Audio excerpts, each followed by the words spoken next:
Olá, galera. Então vamos para a nossa primeira aula a respeito de dízimas periódicas. Tá? O que é uma dízima periódica? Ele é um número decimal infinito em que aparece uma repetição, né? Aparece um número se repetindo. É um número racional porque toda dízima periódica ela tem como ser expressa na forma de fração com numerador e denominador inteiros.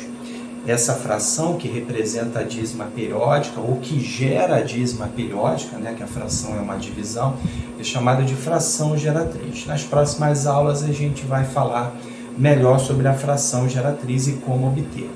Na aula de hoje a gente entender o que é uma dízima periódica e as classificações de dízima periódica. Tá?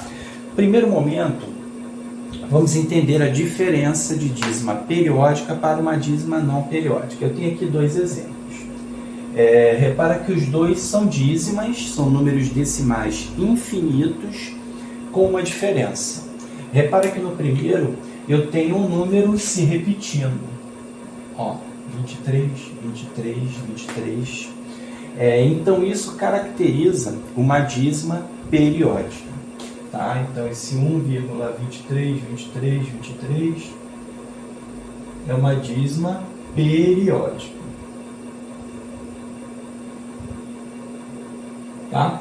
Consequentemente, por ser uma dízima periódica, esse número aqui ele pertence ao conjunto dos números racionais que a gente representa pela letra Q.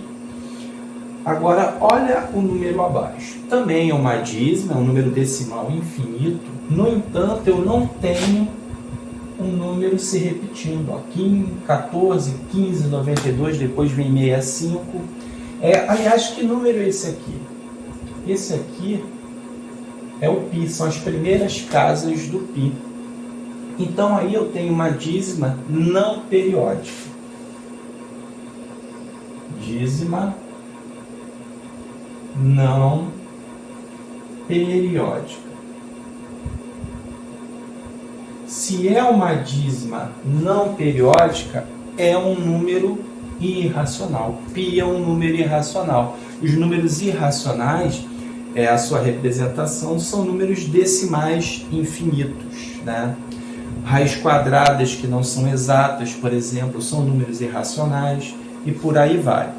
Tá? Então, esse número aqui, essa dízima não periódica, no caso π, pertence aos irracionais. Não há uma representação única para os irracionais. Tá? Alguns materiais colocam i, outros colocam os reais menos o q, por aí vai. O importante aqui é que vocês saibam que uma dízima periódica é um número irracional.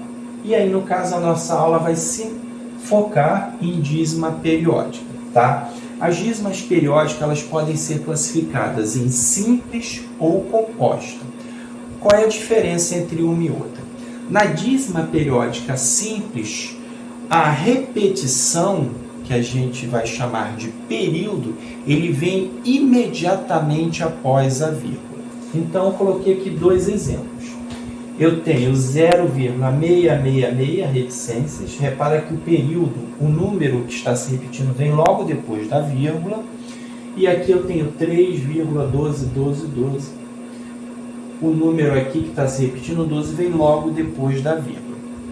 Vocês estão vendo aqui uma outra representação aqui para a dízima periódica, que pode aparecer. É importante que vocês não seja algo estranho para vocês.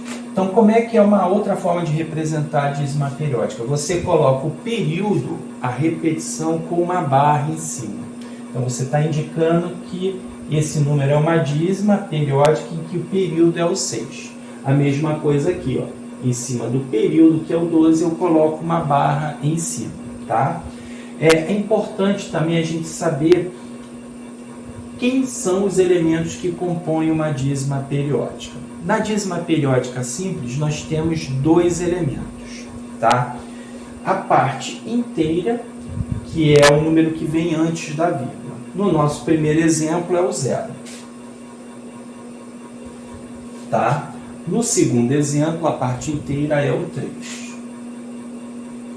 E o período, que é um número, é a repetição, é um número que está se repetindo. No primeiro exemplo, o período é o 6, no segundo exemplo, o período é o 12. Então, esses são os dois elementos que compõem uma dízima periódica simples. Agora, o que é uma dízima periódica composta?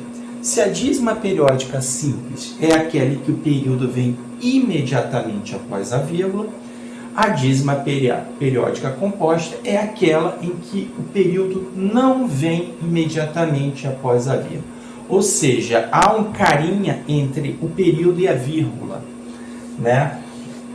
E aí, na classificação, nos elementos da dízima periódica composta, a gente já tem 3 elementos. Além da parte inteira e do período, a gente tem a parte não periódica, que também é chamada de antiperíodo.